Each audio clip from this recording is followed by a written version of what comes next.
Welcome, everyone. I'm your Radio Love Asia with Magic 102.3 and 92.7. Today, we are so proud to present Providing Expert Care During Pregnancy.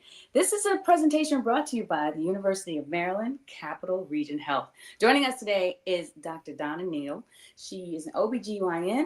She has had a fellowship. She's fellowship trained, and she has studies maternal fetal medicine. She's a specialist that focuses on high-risk pregnancies.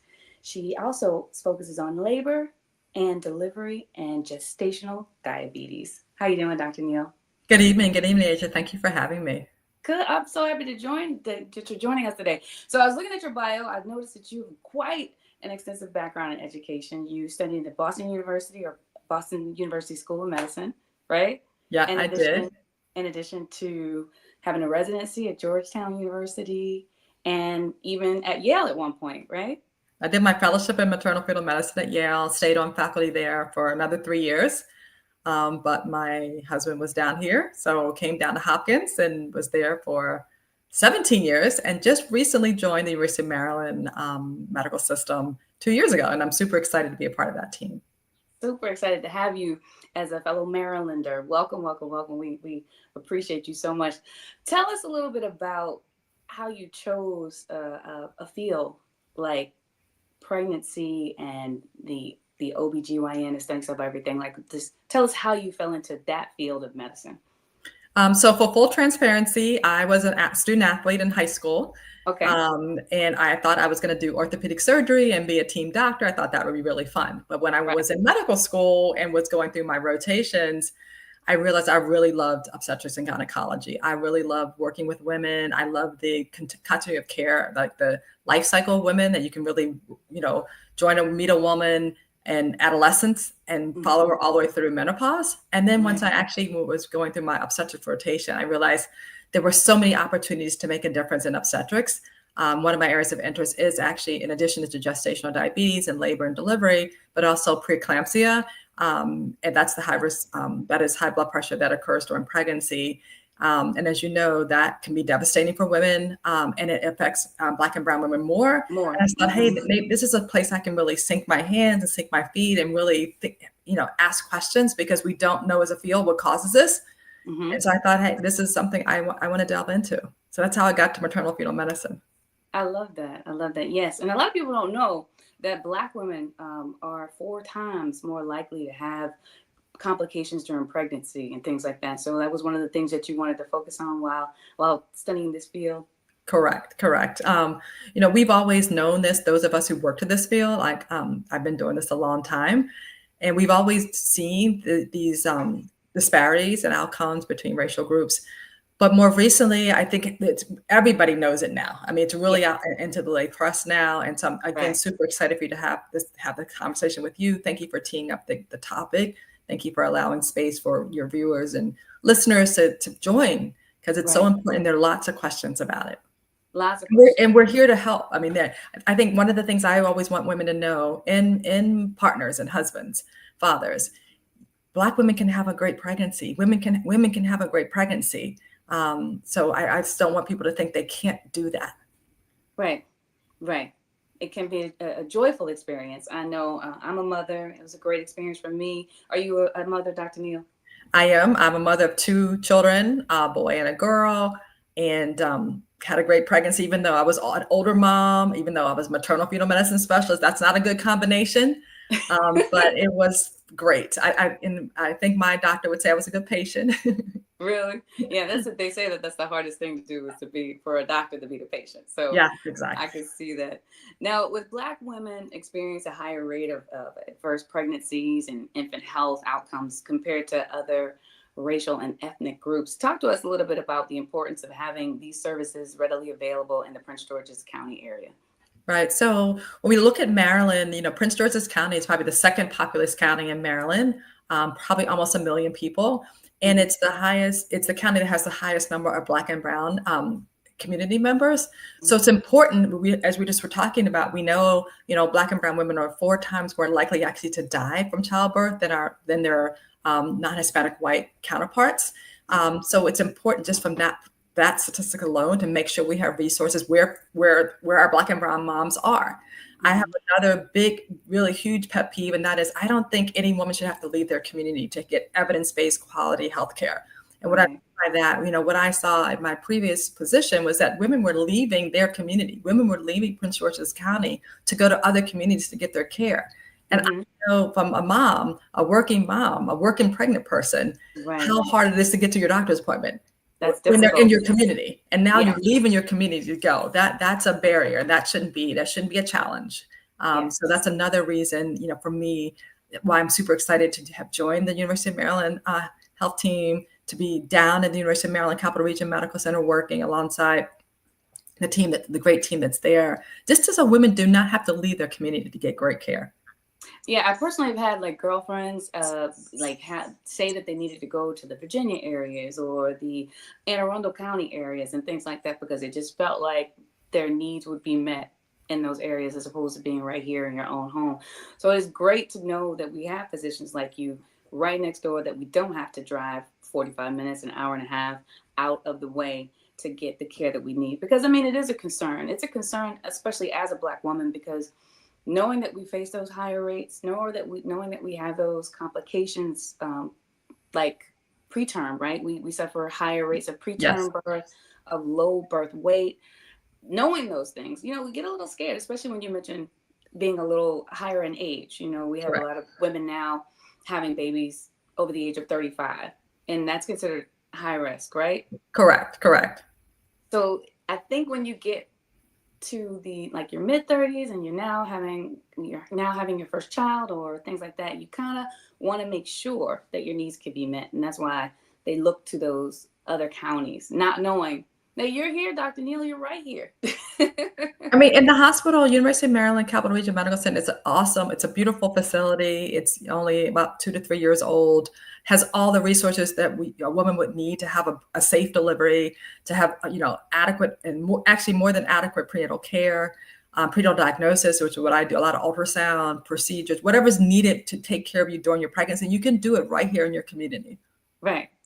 What would you say is the greatest impact of having CAP region in the area? Is it the closeness, or what are some of the greatest features that you know of that you would tell everybody to come by because this is what we have? Well, I think the closest, we can't underscore the closest. We just talked about, it's hard to get to the doctors anyway. And now you have a great facility, state-of-the-art facility right in your community. So definitely the proximity to the community is huge. I also think it's important to underscore it's a brand new facility. It is beautiful. It's beautiful.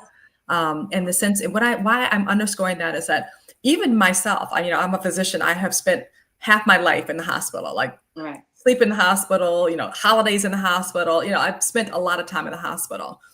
And I'm comfortable. The hospital is like my second home, but many people get nervous when they go to the hospital. Me. And so you're not alone. Most people don't like to be in the hospital, but if you're going to have to be in the hospital, to be in a beautiful facility, I think that eases some of that anxiety and makes it feel a little bit like home. So I think that's huge. I think knowing that you have resources right at your fingertips. So if you need additional resources, you can quickly get to the medical center and we can help facilitate that transport. We recognize as healthcare providers, it's hard to navigate a big health system, whether it's a call center, whether it's appointment center, whether it's parking. So knowing you've already got an in, the University of Maryland Capital Region it's one of the member organizations of the University of Maryland Medical System, which includes the medical center downtown in Baltimore. So once you're in that system, you're part of the big family. So if there's anything additionally you need, we can help as your providers to facilitate that transfer, additional appointments. I think that's huge also. And I think the other thing that's huge that we're learning more and more about this is that it is important for patients to have providers who look like them. Yes. We know from studies, particularly from looking at internal medicine, so medicine patients, that those patients who had diseases such as diabetes, hypertension, when their providers were concordant with them, so they looked like them, they had better outcomes. So not to say that non-concordant providers can't provide good care. I'm not saying that at all. But when you have the opportunity to have, awesome providers that actually look like you, may have some similar experience, not necessarily the same experience, but similar experiences. Meaning, you as a maternity patient could be their cousin, their sister, their auntie. their Right. neighbor, that makes a difference too. Again, not to say Absolutely. that if you have to go to a majority medical center, you won't get good care. I'm not saying that, but I Right. want to uplift the other side of it. No, no, that is a valid point because I promise you it does make a difference. I myself actually make it a point to try to find someone who looks like me, somebody that I can relate to. We're sharing some of our most intimate details with you. You are our friend, you are our sister, you become a family member. When we shut that door, we put on those gowns. So it is very important to have that comfortability to say what you need to say behind those closed doors. Right. And I think that also helps with the healing process. I think that also helps with the whole process in general, because once you connect with someone, you feel safe. And Right. that safety is what makes the experience enjoyable. How difficult is it to have to go through a pregnancy and not have that certainty, if you will? You know what I mean? It may Right. just be, it just may be in our minds, but it still means something. No, I think, we care. I mean, we're like I said, somebody could be my sister, my auntie, my bestie. Right. And I wanted to say just a really funny story is that I really, tried, especially when, my early career, like I was like, I don't want to be friends. You guys are my patients. And then friends would come or patients would become friends. And I have to say now, looking at it on the back end, I'm so much better for that. But initially I Yes. was like, I don't want, I remember there was a woman, and we tease about it still to this day. We're really good friends. She had another doctor. She came to see me. I made the diagnosis and she wanted me to do her surgery. And I was like, you should go back to your doctor. Like, go back to your doctor. No, no, no. I was like, go back to your doctor. Nevertheless, I did the surgery. We became friends, but we always laugh about it. But Right. I think what you're saying is like, you know, as a provider, like I care, I Right. care not only about what the diagnosis is, but how are we going to get to the surgery? How are we going to get home? Do you have all the resources that you need? Right. So it's fun. And it's a lot of fun. And in that whole process of caring and getting to know your patient, which again is so needed in the process. How difficult is it when you do find a patient, or you do have a patient that may have the early signs of preeclampsia? Like, how, I'm sure that that's probably a difficult process for you. Well, you know what? I always say I'm humbled by the patients. I am always humbled by patients, how they receive information. So my goal is really to give them the information in a way that they can receive it. Okay. So yes, we sometimes have to give bad news, but we try to lay out, okay, all the not only the news, but how do we get to this space? What can we do about it? Yes. What can we not do about it? So I always talk a lot about what's modifiable, what's non-modifiable, because Okay. so much of our time is spent sometimes worrying about things we cannot change. That's what I mean by the Right. non-modifiable. So we Right. shouldn't worry about those things because we Hmm. can't do anything about it. So then let's focus on what's modifiable. Because I What think we it's can always do. important to give patients an opportunity to engage in their care and make an action and make a difference. It's just not the physician making this, it's the patient also. So I try to, like I said, give patients the information clearly Hmm. and layman's terms so they can understand it. Repeat it 3 or 4 times in different ways because we all hear, it takes us all a moment to hear something. And Right. studies show, not just in medicine, but across the board, we need to hear things 5 to 6 times before we actually hear it. I'm the same way, but my mama just says I'm hard headed. But yes. That is actually proven that, Yeah. you have to hear things multiple times. You have to hear it in different ways, even though you're saying the same Yes. information. I Hmm. pride myself, and I hope this is true for if any of my patients are listening. I want to be honest. Yes. I want to be kind, but honest. I don't think Right. anybody doesn't serve anybody well if you're not sharing all the information, really being transparent. But you want to give that with grace, give people time to hear it. Ask back, what did you hear? Are you good? Do you have questions? I spend a lot of time making sure, patients' questions are answered. And I spend a lot of time acknowledging that we can only hear so much. Even though it takes Right. us 5 times to hear something, we can only hear so much at one time. And Right. sometimes some of the things I'm talking about are quite complicated. So I bring people back and say, look, you don't have to make any decisions at this moment. Let's come back 3 days, a week, call me. I'm not going anywhere. I mean, I'll tell patients if I'm going to be on vacation in the upcoming days after I see them, I'll say, I'm not going to be here. But other than that, I'll say, I'm not going anywhere. Take a Right. moment, talk with your family, talk with your partner, talk to your loved ones, your husband, your partner, just talk to people who I might be just meeting you for the first time.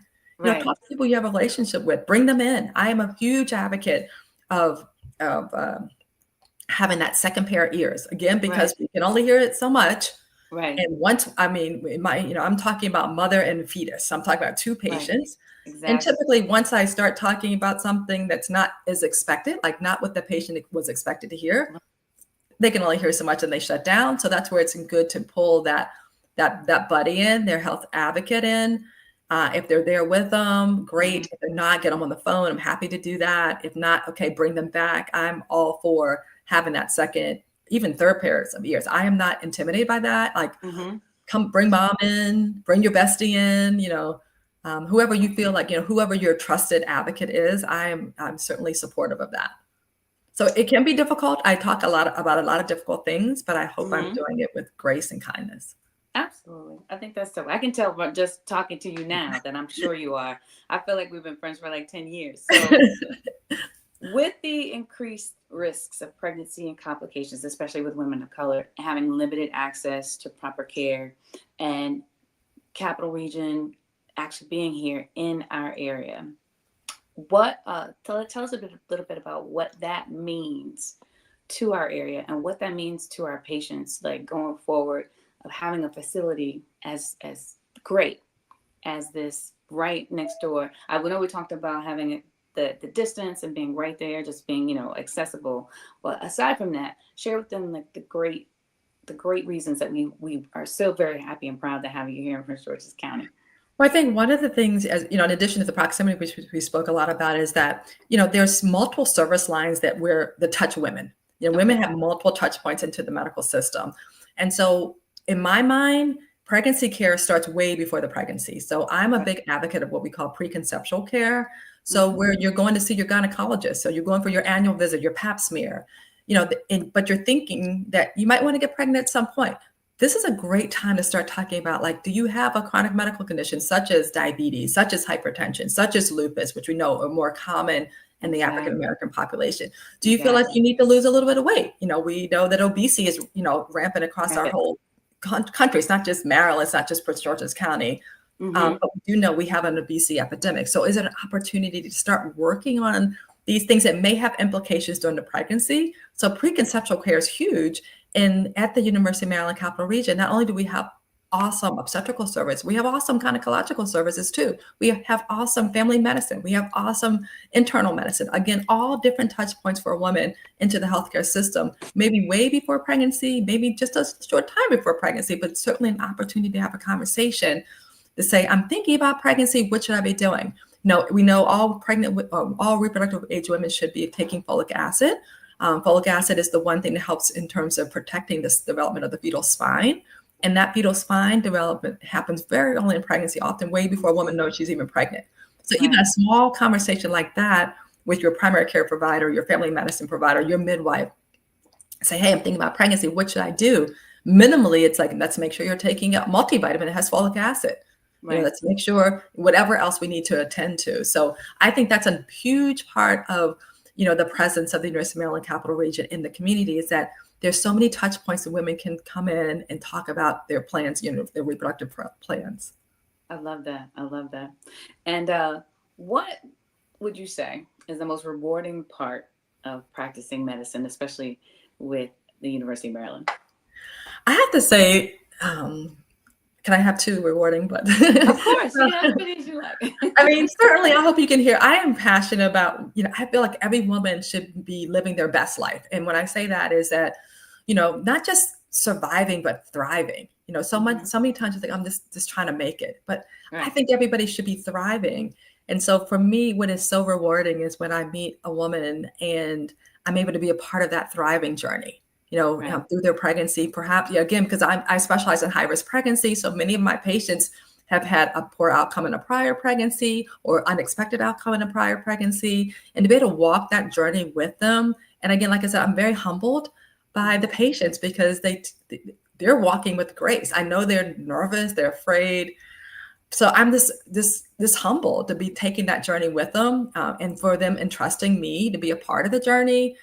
So that's, to me, so rewarding. And then in terms of specifically being a part of the University of Maryland medical system, again, in my prior job, I was happy. Everything was great. but I had this feeling that I felt like I should be doing more. I felt More. like I could be this, not me personally, but my skill set could be maybe appreciated by more women who needed it, who didn't have access to it. So Right. I'm so, again, just really grateful to have the opportunity to work with women across the state of Maryland. Right. Because again, I saw women leaving their communities. I just don't think that's something that we should have to do. We do enough, but that's not one of them. That's very well said. If you're just joining us, you're tuning in to Providing Expert Care During Pregnancy. And joining us today is Dr. Donna Neale. She is an OBGYN at the University of Maryland, Capital Regional Health. She's had fellowship trained. She has had studied in maternal fetal medicine. She's a specialist. She focuses on high risk pregnancies, labor, delivery, and gestational diabetes. She attended medical school at Boston University School of Medicine, completed her residency at Georgetown University Hospital, performed a fellowship at Yale University School of Medicine, where she received her undergraduate degree from Brown University. We're so glad to have her here, and I just wanted to welcome you once again. If you're just tuning in, this is an amazing discussion, so get ready to get those answers that you've all been waiting for. If you'd like to ask anything, please join us at the chat. We would love to hear from you. I'm your host, your radio love, Asia with Magic 102.3 and 92.7. So going back into our discussion, talking about fetal health, talking about maternal health, I know there's a lot of people that are listening right now who just have the unknown variables, the what ifs, the what ifs. Talk to a patient for the first time. What would you share with them as to say, what would you say to them to say, like, why University of Maryland, Capital Region Health? So again, kind of like building on what we've been discussing, we're right in your community. You don't have to leave your community, which is huge, not only for yourself, but think about for your family. When you come to have your baby, you want your loved ones to be there. They want to be there. They're super excited too. So I think being able to have your baby in a space where your family can come easily, again, your husband, your partner can come easily, your friends want to come visit you. I mean, it's a part of the community. So I think that's a huge, huge, in addition to this being having close proximity to your appointments, because you do have a lot of appointments during the pregnancy. Right. And it's really important for women to be compliant with those appointments, because we're looking out for all kinds of things. I saw in the chat, somebody asked, are there any warning signs of preeclampsia we can watch out for? And so part of when you're coming for these regular prenatal visits, we're looking out for some early warning signs. And so we think about, we always are querying women, are you having a headache that's unusual for you? Are you having spots that come in front of your eyes that's unusual for you? Are you having blurred vision? Are you really nauseous? It's not related to the pregnancy nausea. You're having pain in the upper part of your right side of the abdomen. All of a sudden your legs got really swollen, like overnight, or your hands got very swollen. You can't adjust your rings anymore. Anything's happened suddenly. We want to know about those things. So those are some of the early warning signs. And we know, again, patients are busy. We know that. Sometimes moms have other children, have other responsibilities. So sometimes you're not as in tune, but as your provider, we're going to be querying you every time you come and make it maybe, oh, you know what? I did have that. I do feel like that. And of course, we're checking your blood pressure every time you come. We're looking for protein in your urine. We're checking your weight. So all of a sudden, you gain, 10 pounds in a week. That's unusual. And so then it doesn't mean there's something wrong. It could just be you had a lot to eat or you had a lot of water weight, but it's a clue to us like, hey, we want to investigate more. So I think when patients ask, are there early warning signs? I would say absolutely. And the other part of that would be just come for your visits. And if there's something happening in between your visits, come. We're here. We're here for you. We're here to take care of you. Again, like we were saying earlier in the show, Asia, I spent a lot of time in the hospital. So when I'm here. That's my job. I'm here to take care of you. So you're not bothering the physician if you're calling with a question or you're coming in to like triage and labor and delivery at the appropriate time. Come in. I always tell patients, if there's something that doesn't seem right to you, then we want to know about it. Doesn't mean there's something wrong, but I'd rather be ahead of it than behind it. Yes. We hear so many horror stories about people going in and it's sending them home. They're like, nothing wrong. There's nothing wrong. There's nothing wrong. And they didn't stay to ask the questions, what happened? And, we know the outcome. We're watching a television Lifetime to see, to see the outcome. And I mean, as a woman, like we all have that sixth sense. Yes. And so, when a woman comes and says, I don't feel well, I do my due diligence to figure out I if there's know. something going on, and Exactly. if it is, what is it? I mean, it doesn't mean it's not, because there are a lot of changes that happen to your body in pregnancy, and particularly for first-time moms, you may not be used to these changes, so it is unusual. Hmm. So again, I always share with patients, don't be afraid to come in to think there's something bad going on. Just Right. let us lay eyes on you. Let us figure it Exactly. out. But I think that also falls in line with what we mentioned earlier about seeing doctors that look like us. I really strongly feel that doctors that look like me tend to care a little bit more, at least in my personal opinion. You know, you can ask those questions and I feel like I get the answers. You could say I feel this way and I feel like I get a little bit more attention. This because I feel like you are listening to what it is that I'm saying. And that's great that we have a center in our neighborhood, in our own backyard, with doctors and physicians that look like us. I I mean, do have, these doctors are highly trained physicians. They're yeah. all, you know, Dr. Kerry Lewis is another maternal fetal medicine. He's the chair of the department. He's fellowship trained. We have a urogynecologist, Dr. Walton, Dr. Pudapati. We have great generalist OBGYN, so everybody's highly trained. Everyone's choosing to be in this community to take care Wow. of our community. I love that. Explain to us, to our listeners, what does fellowship trained mean? So for training to become an obstetrician gynecologist, you do 4 years of medical school, and then you do 4 years of a residency in obstetrics and gynecology. And then I wanted to specialize in high-risk pregnancies or maternal fetal medicine. And so that's an additional 3 years. And Hmm. during that 3 years, you are learning ultrasound. So that's how we do prenatal diagnosis. So all the imaging that we do of the fetus before the baby comes, looking literally from head to toes for any structural problems, any problems that may need additional team members to be present for the delivery, any issues or structural problems that may make us think there's something else going on with the fetus, particularly some of the genetic syndromes like Down syndrome, plus really focusing on taking care of women who have significant medical problems. So we talk about diabetes, hypertension, lupus, heart disease. People who've had a heart attack before, you had a heart transplant, you had a kidney transplant, unfortunate women who've unfortunately lost pregnancies before, and can we help them? There's something called cervical incompetence where the cervix can't hold on to the pregnancy. There's a surgical procedure to help that. We are trained in those procedures. We're trained in difficult cesarean sections.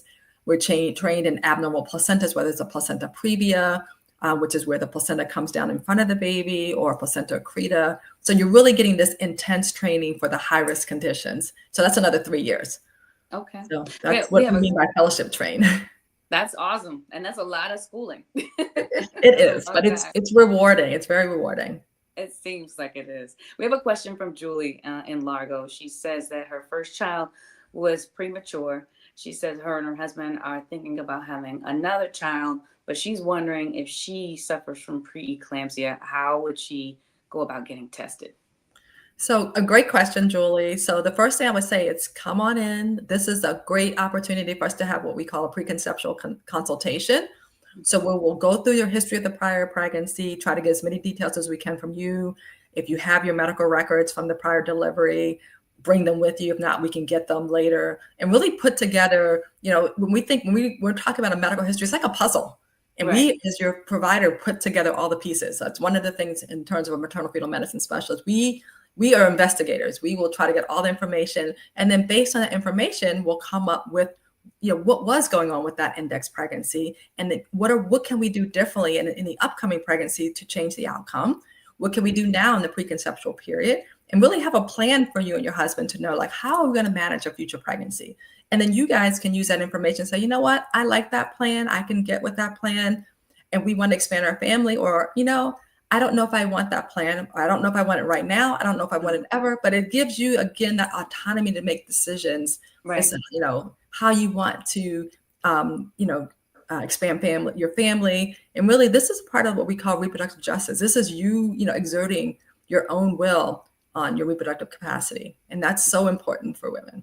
Right. And there's so many other factors or determining factors for having what we call preemies. I'm sure that it could be something else that's not necessarily preeclampsia, right? Exactly. Exactly. When we think about preterm birth, we kind of break it down into what we call indicated or Okay. spontaneous. So if a woman's so sick with her blood pressure, so sick with her diabetes or heart condition, whatever the condition is, sometimes we have to deliver the baby early to optimize mom's health condition. So that would be indicated, and that often is what happens with preeclampsia.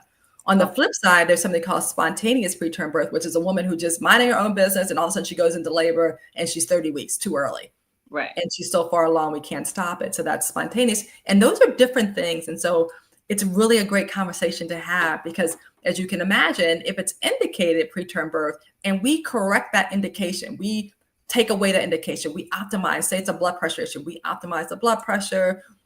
Our hope is that you won't fall into that same category again and you won't not have a subsequent preterm birth. So this is where that preconceptual investigation, conversation, consultation is so really valuable, both to the patient, like Julie, as well as to the provider team. So we know what we're going to be doing. Okay. This is a good question. This is a young lady. Her name is Alexis. She said that she suffered from Treacher-Collins syndrome. She has a very mild scale. Could she come to the University of Maryland to see if that is something that would be transferred to her children? Absolutely. So this, again, a great opportunity for preconceptual counseling to talk about what are the implications of Treacher-Collins in pregnancy, have you meet with our genetic counselor, talk about, is there any kind of genetic testing we can do, and make a plan to make, again, my goal is to make women to be excited to be pregnant, not to be worried. I always like to tell stories, but it's not a funny story, but it's a story that I think is important to hear. Yeah. So I was doing a consultation on a couple, again, in my prior jobs. I wasn't working in Prince George's County. This couple lived in Prince George's County. And it was the patient and the husband. They were thinking about expanding their family. The wife had high blood pressure. It wasn't terrible. I was like, we can get this. It wasn't terrible. But the husband was really, really scared. And I don't want to lose my wife in pregnancy. We have one child. We're happy. I love my wife. I don't, as much as I want to expand my family, I don't want to lose my wife. And so for me to be able to say, we can get this, we got this, we can do this. I think, again, we don't want joy to be taken away from us. There are so many opportunities where our joy is stolen. Right. We just don't want pregnancy to be one of them. And so Right. where we can make a plan to have an optimal outcome, we want to be able to have that opportunity to make that plan with you. So definitely come on in. We can talk about Treacher-Collins. We can talk about your prior preterm delivery, what that was. Any time you want to talk about, any patient wants to talk about a prior pregnancy outcome and wondering, like, what was it? What are the implications for a future pregnancy? This is what we do. This is part of our job. We're happy to do it with you. And just because something happened in the first pregnancy doesn't mean that it will happen going forward, right? Sometimes it's an isolated. Exactly. Sometimes it's isolated. Sometimes it's not. And we have to be honest about it. Say, well, you're at risk for recurrence. And this is what the risk, but this is what we can do to kind of mitigate some of those risks. Okay. Talk to us a little bit, especially in our community, about the importance of your blood pressure and your blood pressure being low to moderate as opposed to being extremely high. We look at, I love my greens and I love my macaroni and cheese and I love those nice, salty, great, fatty foods. Those are my comfort zones, But talk to us about the importance of having your blood pressure levels where they need to be. Yeah. So again, hypertension or high blood pressure is really rampant across our country, across our state, across our county, and not just in Black and brown women, but it's more common in Black and brown people. And then, women get pregnant and they have high blood pressure. And we know the higher your blood pressure is when you enter the pregnancy, the more risk you are for unfortunate outcomes, such as preeclampsia that causes an early delivery, or preeclampsia that causes liver failure, or kidney failure, even eye failure, diabetes. So these, we know the higher the blood pressure, the more risk for these outcomes. So the more we can normalize our blood pressure before the pregnancy can, again, mitigate some of those risks. Doesn't take them to zero, but it certainly reduces those risks. And we know from experience that, we're just not talking a talk. We know that we can control a woman's blood pressure before she gets pregnant. So when she enters the pregnancy, the blood pressure is actually normal. I mean, she still has high blood pressure as a disease, but it's normal blood pressure. She has a huge chance of having a successful pregnancy, meaning full term, normally growing baby, and not having preeclampsia. Again, it doesn't go from zero. But for example, in that case, by controlling the blood pressure before the pregnancy, initiating baby aspirin early in the pregnancy, these two keys or these two interventions have been found to prevent subsequent poor outcome in pregnancies or even a bad outcome if it's your first pregnancy.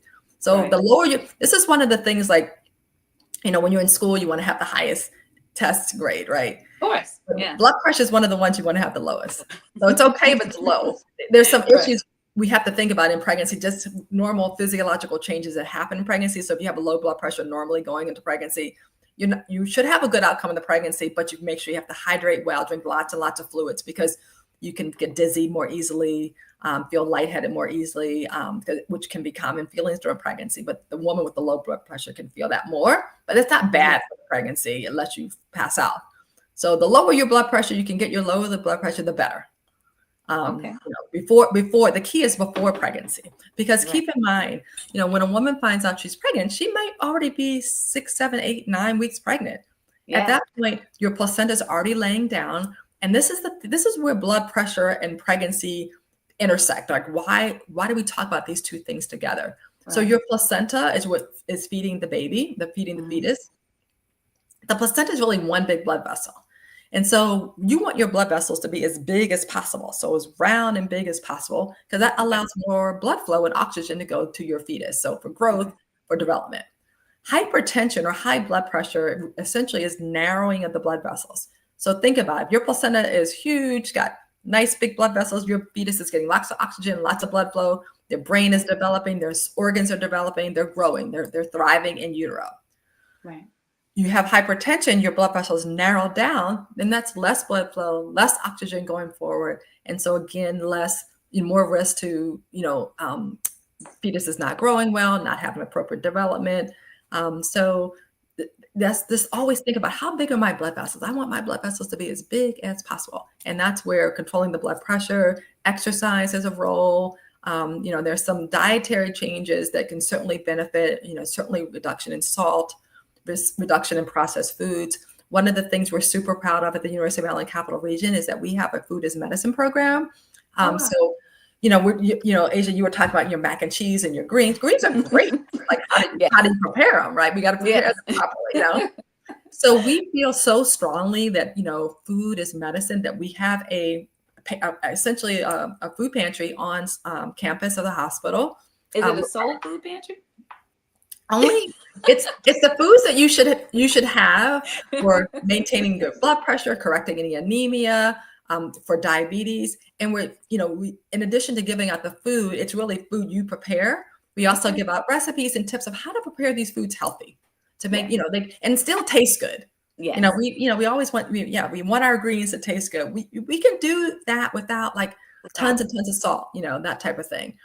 So we're really, really super excited about that program, because again, we know, like, in Prince George's County, Prince George's County is a very interesting county.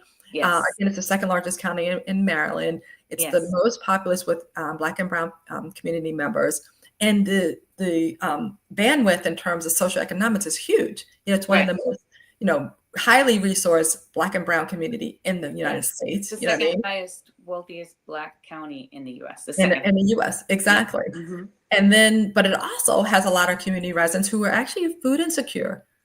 So, by having the opportunity to give our patients the food that they need to, again, not just survive, but to thrive, is really key. This is we're not quite a year old yet. And we're really, really excited. We're starting to see a lot of great outcomes, particularly with our patients with anemia, with our internal medicines who have patients who have high blood pressure. Because there's a huge, huge school of thought that, type 2 diabetes can be preventable, again, with eating right foods and exercise. Hypertension can be preventable. Excuse me. We know that does run in families. So when patients are doing all they can and the high blood pressure is not going away, we don't beat them up about that, because we do know there's a genetic component to some of these diseases, but we want to do all those things we can do. Again, those modifiable things, such as your diet, your exercise, we want to put those forward and help our community members. Absolutely. I'm going to have to go and check that out, because I'm actually taking my walk with my healthy nutritional thing. I gave up meat a little while ago, so I'm definitely going to come and check out the food pantry. And meat is not bad. You need protein. It's just how we prepare the meat, what kind of meat, that type of thing. Absolutely. When you first begin working with your patients, people want to know, do you actually help walk your patients through their first pregnancy? Do you help them, like, just becoming pregnant? Do you have those type of programs as well? Yeah, so we can do what a patient wants to do in the sense of if you're coming just for preconceptual counseling that we were talking about with Julie, for example, we're here to do that. If you're pregnant, it's your first time, you're healthy, and you want to stay healthy, we're here to do that.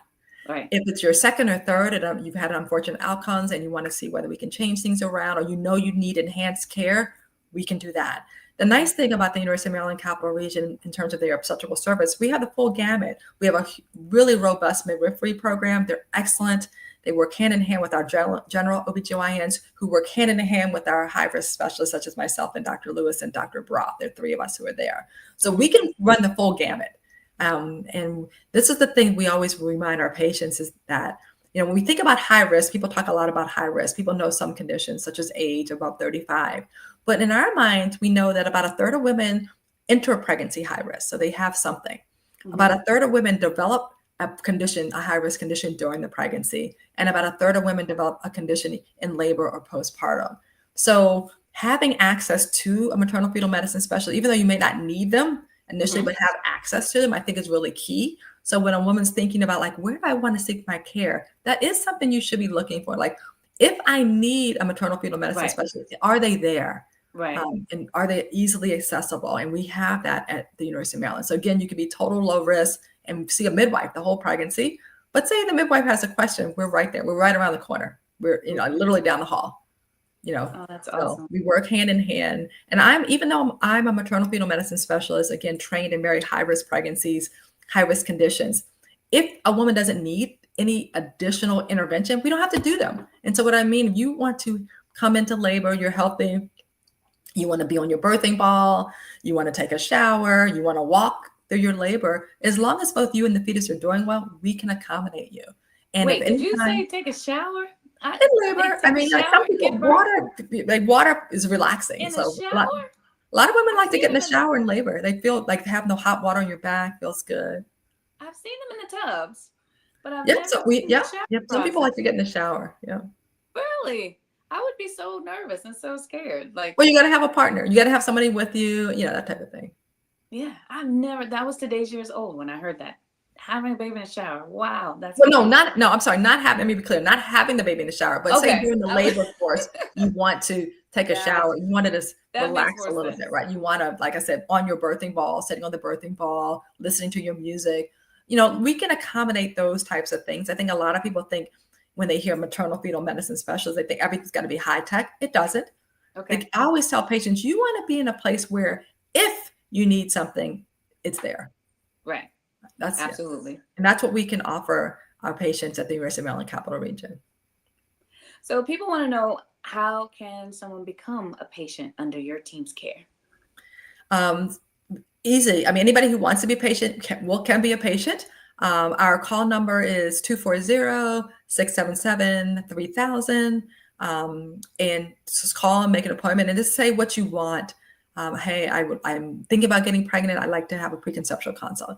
I'm thinking about getting pregnant, but I just want a GYN visit because we can see the gynecologist, or I am pregnant and I have some questions. Just communicate what you want and we'll get you in. Okay. Paulette shared that when she had her middle child, that she was in the shower.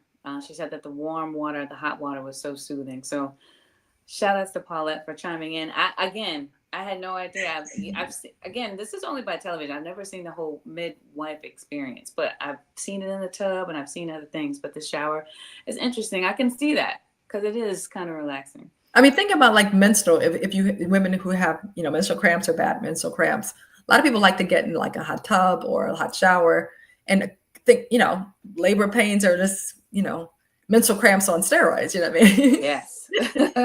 So that's where the hot water can be really soothing and relaxing. So absolutely. And the key, I want to make clear, the hot water is on your back. We try not to have hot water on our abdomen, right?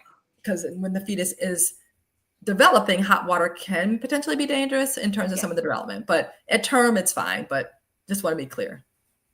Share with us some of your success stories. I know you've had quite a few. Share with us one of your great moments. Well, I can tell a couple. So the first, one of the great moments, I had taking care of a patient, and the baby was breech. So that meant the baby's butt or feet were down close to the cervix and the head was up. And the Okay. issue with that is that makes for a difficult delivery. And most of the time when the baby is breached, the mode of delivery would be C-section. However, we have a procedure we do, something called external cephalic version. We're actually turning the baby on the mom's abdomen. So we're literally putting our hands, we like really literally turn the baby. And all this happens on the mom's abdomen. So patient came in, patient was breached, turned the baby turned. And I happened to be on call when the patient was delivering. The baby delivered, and they named the baby Donna. My first name is Donna, so they named the baby Donna. So I was like, and Donna's not the most like hip modern name. So I was like, oh, that's great, Yes, it is. I think of Donna Summer. I think it's some great Donnas. So I mean, that was for me really rewarding. One, that we could help this mom have a vaginal delivery. So I call it to be priceless to have that first delivery vaginally. Yes, once you've had one C-section, you can have a vaginal birth after cesarean. We call that a VBAC. But there are a lot of criteria that have to be met. The provider has to be comfortable with it. So it's just easier if you have your first baby vaginally. So for me, it was rewarding to be able to give that patient, that woman, that opportunity. And of course, it was very humbling again for them to name the baby. And then it's interesting. I was in another city, like I was in Colorado, traveling back, and I hear someone calling my name. I was here when this all happened, but I'm traveling, trying to get back to DC, and I hear someone calling my name, and they're like, it was the husband, like, do you remember me? You turned our baby. The baby showed me pictures. I was like, oh my God, of course I remember you. So that, that's rewarding, because we do give our all to our patients. And we don't expect anything. Like we don't even expect a thank you. That's my job, Right. But to get these other things are huge. I mean, I think also successful is when a woman has unfortunately had a poor outcome in the past. We work with them, particularly, I say a woman loses a baby like 18, 19 weeks where the baby cannot survive. Often that's related to cervical incompetence, and we can do a procedure called cerclage, which is a stitch that goes around the cervix to keep the cervix closed. And it's always rewarding when we can offer a patient that, and they go on to have a term baby, full-term baby. That is just huge to be a part of that, to be a part of that journey. It's huge. It's rewarding when the family's happy. Like I was telling the story about the husband who was really nervous about his wife having another baby. He wanted to expand the family. They wanted to expand the family, but he was really nervous. But to be a part of that joy when you can have them expand the family as they want. Mom is healthy, dad is healthy, big brother or sister is happy. I mean, that's huge, really rewarding to me. Another piece that's really rewarding is where you might have a patient who doesn't really understand what they have in terms of their medical condition. They might even be belligerent. They might be like, I'm going home, I'm not staying. And has that happened to you? Oh yeah, of course. And it's often patients, they just don't understand. I mean, I try to take time, sit down, talk to the patients, hear where they're coming from, because we all come from our own experiences. Yeah. Hear about those experiences. How can we make your experience be in line with getting a good outcome of the pregnancy? So it's always rewarding when that happens, when they're like, Dr. Neale, you were right. I don't need to be going home. Or they go home and they come back. They're like, I knew I needed to come back and hear. And that is so, so very rewarding. Rewarding when we, find something, we're able to intervene and make a difference. And, a woman can have, something that may have led to an unfortunate demise of a baby, something like that, make a change there, pivot in terms of what's needed at that point in the pregnancy, and they go on to have a normal pregnancy. So, all of it's rewarding to me. I think, every time we have a healthy mom and a healthy baby, a healthy family, that's the reward. I'm sure. I mean, the whole process seems rewarding. We appreciate you. We appreciate you for what you have done, what you continue to do. And we're so super excited to have the University of Maryland Capital Region Health in our neighborhood in Prince George's County. We have all these amazing doctors that look like us, for us, by us. We love this. I do have one question that's off the record. You ready? Yes. When you're watching those medical TV shows, are you like, that's not real? That didn't happen. It's so funny. There are two shows that had some medical things, and some of them are real. So I don't know if any of their listeners watched Downton Abbey, but Downton Abbey was the show that took place in England. I forgot what time frame it was, but one of the characters actually died from eclampsia. Uh-huh. And so we were watching it. I was watching with my husband actually. And as they were going through, I was like, this is not going to end well. Like they were not going to, they wouldn't call the doctor. The woman had all the signs. Like somebody had asked her what the warning signs. She had a headache. She had blurred vision. She got really puffy. Her blood pressure, I mean, they didn't take her blood pressure, but she had all the signs. And the mother wouldn't call the doctor. And I turned to my husband and said, this is not going to end well. So I, like, so So when you I'm ruined watching, the movie for kind him. of, but the one I love is called The Midwife. It's another British show about the midwives in England. And it starts, I don't know, it starts probably in like the late 1800s, but it goes all the way up to like the 1970s. And it shows, just the integration of London and the integration of the midwives and the midwife interfacing with the physician. I love that show. So That's it makes awesome. me happy. It makes me feel like, oh, it makes, They need to hire you as a consultant. I love I would that. love that. That would be great. I would love it. Awesome. Well, I love the fact that you're so easy to talk to. I would love you to be my OBGYN. I would love, I mean, again, when I tell you, it is sometimes difficult to have those open conversations, especially when they're asking you about what you do in your personal life. You have to share what you do in your personal life, what you're doing here, what you're here. You have to share those things. So you need that bond. So to have doctors readily available, again, that look like us, make a difference. So a new facility, you say it's nice and pretty and Oh, it's beautiful. really. I mean, labor and delivery, it's beautiful. I mean, beautiful windows. There's beautiful gardens. So like if you happen to have to be in the hospital for a long period of time for something for a high risk condition, we have beautiful gardens with greens and hydrangeas when in the summertime that you can go out, if your medical condition allows that. If your family members come and you want to go out, it's beautiful. You have a nice view. If you don't want to go out, but just want to have a view, the nursing staff is excellent. I'm really, wanting to take care of our community. Yeah, it's a great. Come for a tour. We definitely give tours. Oh, really? Yeah, we give tours for our patients. I don't know about people who are not patients, but but for patients, Okay. and maybe people who are considering delivery, certainly, we could, figure that out, whether someone who's considering delivery, where they want a tour, I think that would be certainly appropriate because I think it's important to know where you're going, like be an informed consumer about everything. Right. We want to thank our people for chiming in. Paulette, Julie, Alexis, for your questions. We appreciate you. Dallas, for your questions as well. If you have any questions, please feel free to continue to drop them in the chat, or you can actually send them to Dr. Neale. Dr. Neale, how can someone reach out to you or send a question? So I think the best way to reaching out to me would be that 240-677-3000. Okay. I think that's the best way because sometimes I go back and forth in different offices.